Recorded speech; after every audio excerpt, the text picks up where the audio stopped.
اعوذ باللہ من الشیطان الرجیم بسم اللہ الرحمن الرحیم یا ایھا الذین آمنوا کونوا انصار اللہ۔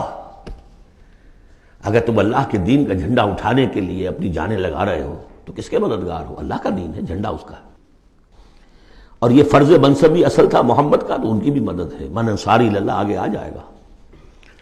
اہل ایمان اللہ کے مددگار بنو، کما قال عیسیٰ ابن مریم للحواریین، جیسے کہ کہا تھا عیسیٰ ابن مریم نے اپنے حواریین سے، من انصاری اللہ، کون ہے میرا مددگار اللہ کی راہ میں۔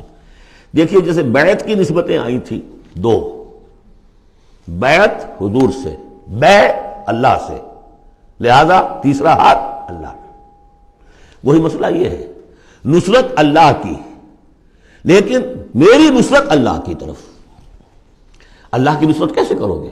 میری نصرت کرو اللہ کے راستے میں، محمد رسول اللہ والذین معہ۔ اب بھی طریقہ جو فطری ہے وہ یہی ہے، جس کو بھی اللہ ہمت دے دے وہ کھڑا ہو۔ میں نے تو یکسو ہو کے فیصلہ کر لیا، میں نے تو اب اسی کے لیے جینا، اسی کے لیے مرنا ہے۔ آؤ بھائی، کون میرے ساتھ آتا ہے؟ میں انصاری اللہ، میں تو چل رہا ہوں۔ کوئی ساتھی ملے گا تب بھی چلوں گا، نہیں ملے گا تب بھی چلوں گا۔ اب کون میرے ساتھ آتا ہے؟ من انصاری اللہ، جو ہاتھ میں ہاتھ دے وہ اس کا ساتھی ہے۔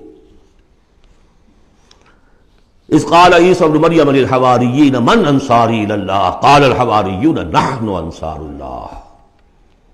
اگرچہ وہ مددگار تھے حضرت عیسیٰ کے، حقیقت میں تھے اللہ کے، بظاہر عیسیٰ کے، حقیقت اللہ کے۔ فآمنت طائفۃ من بنی اسرائیل، تو بنی اسرائیل دو گروہ میں تقسیم ہو گئے، ایک وہ جو ایمان لے آیا اور ایک وہ جو کفر پر اڑا رہا۔ وَكَفَرَتْ طَائِفَةٌ فَأَيَّدْنَا الَّذِينَ آمَنُوا عَلَىٰ عَدُوِّهِمْ، تو ہم نے مدد کی ان کی جو ایمان لائے تھے ان کے خلاف، کہ جنہوں نے کفر کیا تھا ان کے دشمنوں کے خلاف۔ فَأَصْبَحُوا ظَاهِرِينَ، بالآخر وہی کامیاب ہوئے۔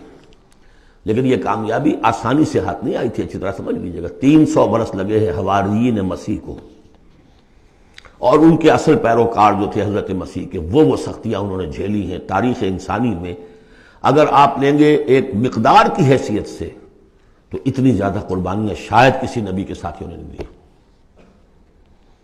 ایک ہے ایک چیز جو ہے وہ سمٹ کر آ گئی ہو چھوٹے تھوڑے سے وقت میں، وہ ہے حضور کا معاملہ، کہ حضور کا اور آپ کے ساتھیوں کا۔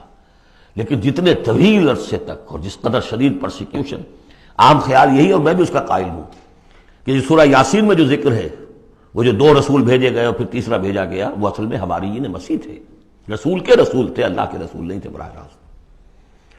اسی طریقے سے آپ کو معلوم ہے جو پرسیکیوشنز ہوئی ہیں ان کی، جس طریقے سے انہیں ستایا گیا ہے۔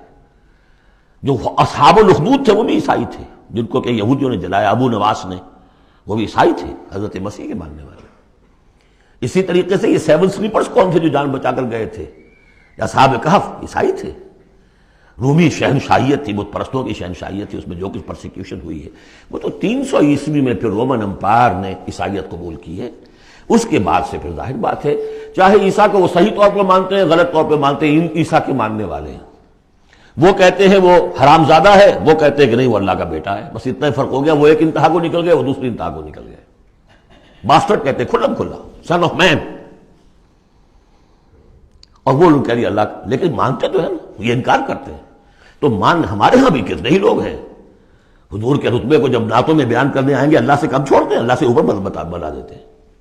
اوتار کا عقیدہ تو میں آپ کو بتا چکا ہوں، وہی جو مصطفی عرش تھا خدا ہو کر اتر پڑا وہ مدینے میں مصطفیٰ ہو کر۔ مدینے کی مسجد میں ممبر کے اوپر بغیر عین کے ایک عرب ہم نے دیکھا، عرب میں سے عین نکال دے کیا رہ جائے گا؟ رب۔ کون ہے کہنے والا؟ یہ مسلمان، محمد کا امتی ہے۔ تو یہ جو انتہائیں ہوتی ہیں، غلو ہوتا ہے، یا اہل الکتاب لا تغلو فی دینکم، تو غلو ہم کم ہے، کم کرنے والے۔ کون سا جرم ہے جو پچھلوں نے کیا ہم نے نہیں کیا، سوائے اس کے کہ اس قرآن کی تحریف ہم نہیں کر سکے، اس کے متن کی، بس۔ اور وہ اس لیے کہ اسپیشل پروٹیکشن اللہ کی تھی۔ یہ ہے سورہ صف۔ ایک سورت بھی سمجھ میں آ جائے تو زندگی کا راستہ بالکل واضح ہو جاتا ہے۔ البتہ یہ جو قتال اس میں بتایا گیا، میں نے عرض کیا تھا قتال ایسا نہیں ہے کہ اٹھاؤ ہتھیار جاؤ نعرہ مارو اور خودکشی کر لو، ٹکرا جاؤ۔ اس کا ایک پروسیس ہے. پہلے اس کے لیے مردان کار چاہیے، ایسے مردان کار جن کے دلوں میں اللہ کی محبت کے سوا دنیا کی کوئی محبت نہ رہ گئی ہو،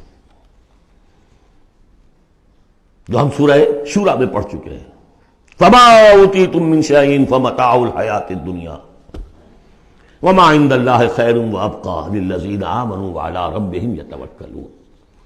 طالب آخرت بن چکے ہو، واقعتاً کہنے کی حد تک نہیں، زبانی کلامی نہیں، فی الواقع. پھر ان کے اندر وہ اخلاص اور خلوص، پھر ایک نظم کی پابندی، ایک لیڈر کے ساتھ عہد، جو کہو گے. یہ تقاضے اگر پورے نہیں ہوتے، اور محترم تعداد کے اندر 2-4 سے تو نہیں ہوگا معاملہ. 4 کا ہوتا معاملہ تو حضرت موسیٰ کے ساتھ بھی تھے، 3-4 تو اور 150 تو اور بھی شاید نکل ہی آتے، کوئی ذرا اور محنت کرتے، لیکن نہیں، معتدم تعداد، ریکوزٹ نمبر. لہذا اس کو تیار کرنے کے لیے کیا طریقہ کار ہے؟ یوں سمجھیے کہ منہج انقلاب محمدی کے 2 حصے ہیں. اوپر کا حصہ ٹکراؤ، تصادم، وہ سب کو معلوم ہے. غزوہ بدر، غزوہ احد، غزوہ احزاب، فلاں فلاں، کس کو نہیں معلوم؟ لیکن اکبر الآبادی کا بڑا پیارا شعر ہے، خدا کے کام دیکھو بعد کیا ہے اور کیا پہلے. نظر آتا ہے مجھ کو بدر سے غار حرا پہلے. یہ غار حرا کی جو تنہائیاں تھیں، جو سوچ و بچار تھا، پھر اس نے 12 برس تک مکے میں جو دعوت، تبلیغ، تربیت، تزکیہ، تعلیم، تنظیم، یہ کام کیا ہے. یہ ہے جس کا نتیجہ سامنے نظر آتا ہے. چاہے تمہارے جسم کے ٹکڑے اڑا دیں، تم نے ہاتھ نہیں اٹھانا. یہ ارادہ آسان کام ہے کوئی؟ بلی کو بھی آپ گھیر لیں اگر کسی کونے میں تو وہ آپ پر حملہ کر دے گی. ڈیسپریٹ آدمی 2-3 کو مار کر مرے گا، ایسے نہیں مر سکتا آدمی. آدمی بڑی شے ہے، لیکن اجازت نہیں ہے. یہ تیاری جو کرائی ہے محمد رسول اللہ نے، تو ایک ہے تصادم کا مرحلہ، اور ایک ہے تصادم کے لیے آدمی تیار کرنا. آدمی فراہم کیسے کرے، تیار کیسے کرے. اس کو میں نے قرار دیا ہے منہج انقلاب نبوی کی اساسی منہاج. ایک ہے تکمیلی منہاج، تصادم، ٹکراؤ، جنگ. اساسی منہاج ہے how to procure proper people, procurement of people and then their training. یہ ہے مسئلہ، اور اس کا مرکز و محور قرآن ہے. اگلی سورۃ سورہ جمعہ اسی سے بحث کر رہی ہے. یوں سمجھ لیجئے کہ بعثت محمدی کا مقصد، اس کے لیے تصادم کے مراحل یہ سورہ صف میں، لیکن اس کے لیے مردان کار کی تیاری کا عمل سورہ جمعہ میں. صدق اللہ العظیم.